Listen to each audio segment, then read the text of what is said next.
폭발적으로 올라가느냐 아니냐는 고평가 지역과 저평가 지역이 어느 정도 나옵니다.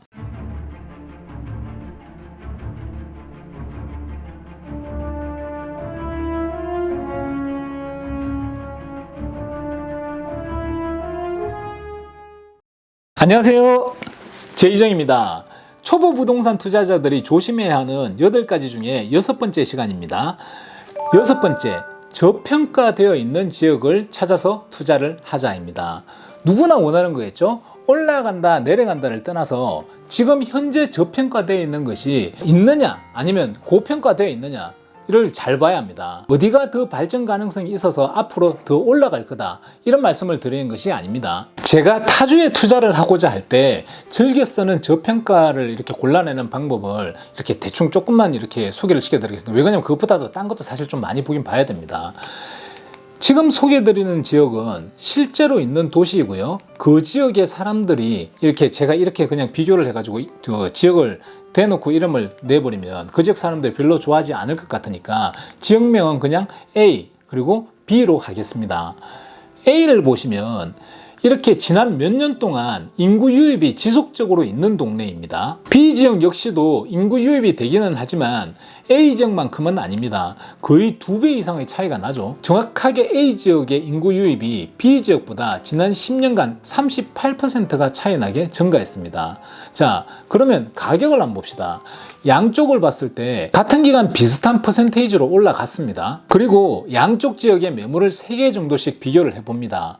비슷한 연도에, 예를 들면 1995년산 혹은 2000년산 뭐 이렇게 비슷한 연도에 1000스퀘어핏짜리 콘도 양쪽 하나씩, 마찬가지로 비슷한 연도에 2000스퀘어핏 단독주택 양쪽 하나씩, 그리고 3000스퀘어핏 단독주택 양쪽 하나씩, 일반적으로 사람들이 제일 많이 보는 거죠.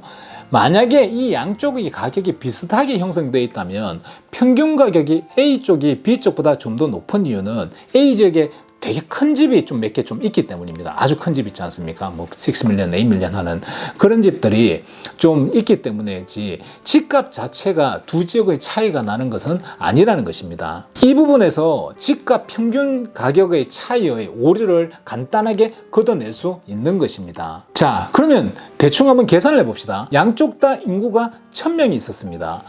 A쪽은 인구 유입량이 많아서 2000명이 되었습니다. B쪽은 인구 유입량이 적어서 1200명이 되었습니다. 그러면 어느 쪽이 집값이 더 올라가야 할까요? 당연히 A쪽 집값이 더 올라가야겠죠. 근데 집값이 올라가는 퍼센테이지는 거의 비슷하게 올라가네?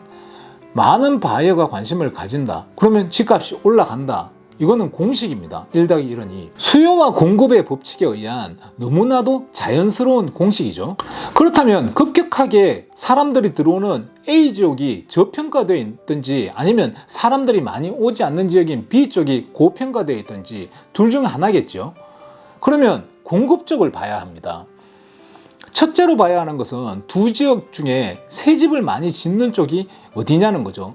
도시에서 허가를 잘 내줘서 옛날 집을 밀고 짓게 만들어줄 수도 있고요. 맨 땅을 밀고 집을 지을 수도 있겠죠. A가 새 집을 많이 짓고 있다면 A 지역은 새 집이 거의 다 들어서는 시기부터 폭발적으로 올라가게 되어 있습니다. 어떤 이유에서든 인구 유입이 많은 지역이고 다들 잘 아시다시피 그런 추세는 쉽게 변하지를 않거든요. 더 지을 게 없으면 그때부터 단기간으로 폭발적으로 올라갈 수밖에 없는 필연을 안게 됩니다. 만약에 B 지역이 더 지을 데가 없이 꽉 차 있다면 B 지역은 고평가도 아니고 저평가도 아닌 그냥 지금 있는 가격이 제 가격이라고 봐야 되겠죠. 이것만 놓고 보자면 A 지역은 저평가되어 있다고 보는 것이 맞고요. 이런 경우 A 지역의 집값이 너무 비싸다고 해서 이제 오를 만큼 올랐으니 내릴 때가 되었다고 말하는 것은 나는 아무것도 모릅니다 하고 똑같은 말이죠. 사실은 올라갈 룸이 좀 더 있는 것은 당연한 것이고요. 폭발적으로 올라가느냐 아니냐는 좀 다른 부분을 좀 더 봐야 하는 것이겠죠. B 지역이 더 지을 데도 없고 지난 몇 년 동안 새로이 지어진 집이 없고 앞으로도 그럴 만한 땅이 없다면 저평가되어 있다고 볼 수도 없고 고평가되어 있다고 볼 수도 없고 지금 가격이 마켓 가격이고 제 가격이라고 봐야 하는 것입니다. 투자자가 얼마나 팔았느냐도 당연히 중요하겠죠. 가령 이런 상황에서 B 쪽에 투자자들이 대거 팔았고 A 지역은 새 집도 없고 투자자도 안 팔고 있다면 B 지역이 어느 정도 고평가되어 있다고 볼 수가 있겠죠. 유입 인구는 비슷한데 매물이 많이 나왔음에도 가격이 올라갔으니까요. 복잡하게 생각할 것 없고 수요와 공급의 비례식으로 단순 계산을 대입하면 되는 것입니다. 예를 들면 A 대 B 이퀄 C 대 D 이런 공식이 있지 않습니까? 수요가 움직이는 것 그리고 공급이 움직이는 것을 되도록 많은 것을 찾아 대입하는 것이 당연히 보다 정확한 확률을 높이겠죠. 샘플이 많으면 많을수록 통계적으로 높은 확률을 만드는 것이니까요. 사람이 움직이는 것 그러니까 수요죠. 매물이 움직이는 것 그러니까 공급이죠. 이걸 잘 봐야 하는 거죠. 그 다음에 캔슬, 익스파이어 매물이 얼마나 많았느냐도 중요할 것이고요. 그 매물들은 가격을 낮춰서 다시 나올 확률이 상당히 높으니까요. 평균 마켓에 머무르는 기간이 얼마나 긴지도 봐야 할 것이고요. 매물이 마켓에 머무르는 기간이 길다는 것은 그만큼 그 지역은 바이어가 적다는 이야기가 되겠죠. 그 이야기는 공급에 비해 수요가 적다는 것일 거고요. 도시에서 개발 허가를 쉽게 내줘서 집 하나를 밀고 포유닛, A유닛을 짓게 만들어서 팔게 해준다면 공급이 많아질 것이고요. 제가 이렇게 넓게 봐서 두 개의 도시를 비교를 해서 해드린 거지만 작게 봐도 마찬가지입니다. 새 집에 페이스 1 그러니까 오픈 새 집 짓는 거 조금씩 짓는 거 있지 않습니까? 그 페이스 1을 갖다 예를 들어서 100집을 짓는다 그러면 처음에 페이스 1은 그러면 5개 그 다음에 페이스 2는 또 6개 짓고 그 다음에 페이스 3는 3개를 짓고 그 다음에 페이스 4는 5개를 짓고 이런 식으로 하는 거 그걸 페이스라고 하거든요. 새 집이 페이스가 오픈을 할 때마다 조금씩 올라가는 것도 이런 원리입니다. 새 집들은 애시당초 시작이 작았으니 처음부터 공급이 적었기 때문에 그런 것이죠. 공급을 조금씩 하니 공급이 적은 편이고요. 그 동네는 산 사람들이 예를 들어서 100집 중에서 50집을 이렇게 샀다고 손치더라도 그 동네 산 사람들은 불과 다 산 사람들 1, 2년밖에 안 되지 않습니까?